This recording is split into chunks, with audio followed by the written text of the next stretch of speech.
Hello everyone, welcome back to another video. In today's video, we are going to be talking about the GIMRS tech, the Slingshot. We're just going to get right into it. And what I think about the tech, how its applications, is it actually valuable, and things like that. First things first, yes, this is very valuable tech. And no, this tech is not exactly new, just the application of it is new. So, for those of you who haven't seen, I will be playing the footage just in the background of the GIMRS tech. Might throw some clips in there as well. But the way it works basically is you are doing an input essentially for a RAR, except you hold down at the end, so you are jumping forward and you are keeping all of your momentum. So you are essentially RARing with all of your momentum. It's just a way to move around, and there's three versions of it. There's the slingshot, there's like the long slingshot and the short one. The short one is where you do the reverse and then you drift in immediately after, so you can get like a pressured aerial or something.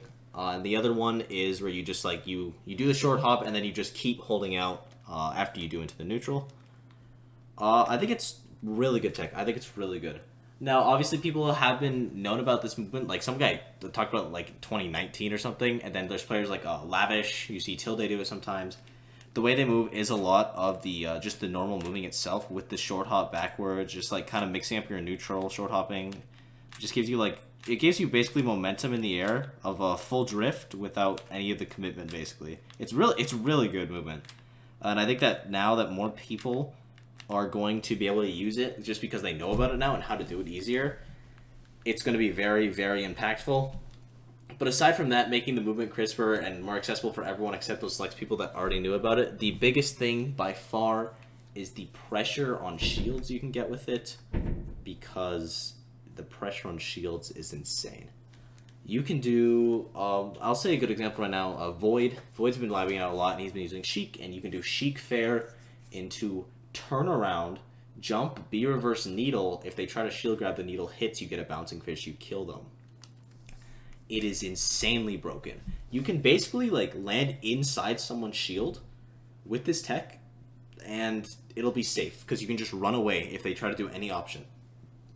Now, obviously, this doesn't make everything amazingly safe, because, like, you know, Game Watch up B still might catch things, and a Bowser might up B still might catch things. But as for shield grabs, if you are doing these aerials, you shouldn't be able to shield grab essentially any aerial except, like, a snake forward air. Like, aerials that are, like, even aerials like that would be, like, hard to shield grab. Like, in the video, there was a tech example of Ganon Fair on shield, and you just couldn't shield grab it. And it was just because the tech, like, it's so much pressure, and it's not just aerials. Like, there's an example of Pikachu Tilt. You can do down tilt, and then you do this tech where you do the Insta-RAR, which I'm just going to be referring to it as, like, Insta-RAR. It is called Slingshot. I'm just calling Insta-RAR because I think that's the best way to visualize it, just because I don't know where the video is going to be. And I think linking this all up would be very hard and sporadic, but I want to show everything, so I'm just going to have the parts of the gameplay in the background. But it just adds such safe pressure to shields. It's actually massive. Now, there are people saying it's not that big of a deal, but I think those are just people that are mainly looking at the movement aspect of it, which, in my opinion, is not even close to the biggest part about it. Like, I think the movement part is cool, and it is influential in the game, but people knew about the movement part. There's no denying that. Like, people been knowing how to move like that. Like, basically, like, a RAR is just this, except, like, this is, like, way more in-depth about it. It makes it easier for everyone to do it. But the pressure on shields being that much better it's really good for the game, I think, in my opinion. Because I think it's going to make the game a lot more aggressive because you are able to poke at that shield a lot with no less risk. Like, you're able to take risk on shield. If you hear my controller flicking, by the way, I'm just, like, doing it in the background. But, yeah, so movement's going to be a lot better. Shield pressure is going to be a lot better. And there's also some new combos. I know, like, a good one that he used in the video was, I think he did down throw into, like, RAR turnaround Ridley up smash, like RAR run, or slingshot run up smash. I would highly recommend watching the video, by the way. It's not only really well put together, but also explains it a lot better than me. The point of this video is just kind of saying, is this meta defining like it's been advertised to? And I think absolutely yes. The shield pressure you can get is insane, the combos are nice, and the movement is also nice. But I think what you can do on shield it's insane. You can land like a Sheik Fair. I saw a clip of the Mudace. He had a -3 Fair on shield, Peach Fair, with this tech, which is like, what? -3 for Peach Fair? That is unacceptable. That's just unacceptable. the combos you can get is insane. Character that's good with it, I think characters with like very good air mobility are obviously going to be better with this, and like fast poking aerials. Like I think Sephiroth could be amazing from this. I think Zero Suit will be good from this. Sheik is obviously amazing because of her needle punish. What's else? Swordies in general, just like very, very good with this. Like it's already hard to punish a Swordie on shield. Now if you're doing this, it should be theoretically impossible in every scenario. So that means a character like Cloud can literally just hit your shield with every single aerial he has, and there's nothing you can do about it if he spaces it correctly. You still have to space it because there's like, you know, like the only real tech, or like the example of the tech being used against was just people shield grabbing, which is not a bad option out of shield, but it's 100% not the best option. So there is, you are still going to get punishes on shield a lot of the time, but the fact that there's like a way where you can avoid it is, it's very good. And it's also, I think the thing that makes it way better is it's not super hard.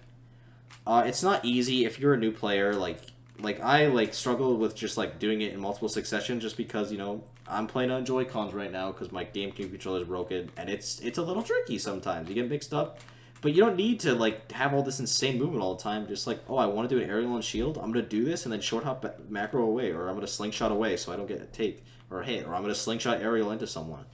I've been like doing it with Joker Gun a lot, where you can slingshot and slide on the ground. If you do the slingshot, it's broken. Like this, it's so much just potential that is unlocked for so many characters, making a lot of like unsafe aerials on shields, so people are just gonna go for them. It's gonna make, I think, ults more aggressive. I think it makes like every single character can do it. Like I saw a clip of Rob. Apparently they can't do it, but it's just like Rob is just different. So every character can do it. It's universal. It's not impossible for a new player to do, so it's not like only the top are going to benefit from this tech. It's like, it's just so cool. I feel like I'm repeating myself. This tech is very, very influential. In my opinion, I don't know if it's necessarily more influential than Phantom Footstools, because Phantom Footstools, there's a lot, just from like Footstool meta in general. I think the movement part isn't, honestly, the movement part is just kind of a nice bonus for people that didn't know how to like move like that. But I cannot stress enough how important this is on shield. I feel like people on Twitter, like obviously people are like, oh, I've known about this for like 30 years and I taught my dog how to do it when I was blindfolded. That's just like whatever. Did you know about the stuff on shield? I honestly don't think you did. I don't think anyone knew about that. And if they did, props to them.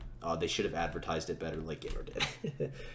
But yeah, I highly, please check out GIMRS video on this. I'll have it in the background here just because it's amazing. I might also put some clips in. I don't know how I feel like when I'm editing. I'll put some links to I'll put a link to Void and Mutates because I mentioned both their combos. You can see those. Link to Gamer, obviously all of his stuff. I'm gonna try to show some what characters maybe benefit the best from this once it's more developed. We'll see though. Thank you guys for watching. I hope you enjoyed. I am so excited that Ultimate is developing in a movement way. That's so hype. The game just got a lot cooler. But yeah, thank you guys for watching. I'll see you in the next video. Bye bye.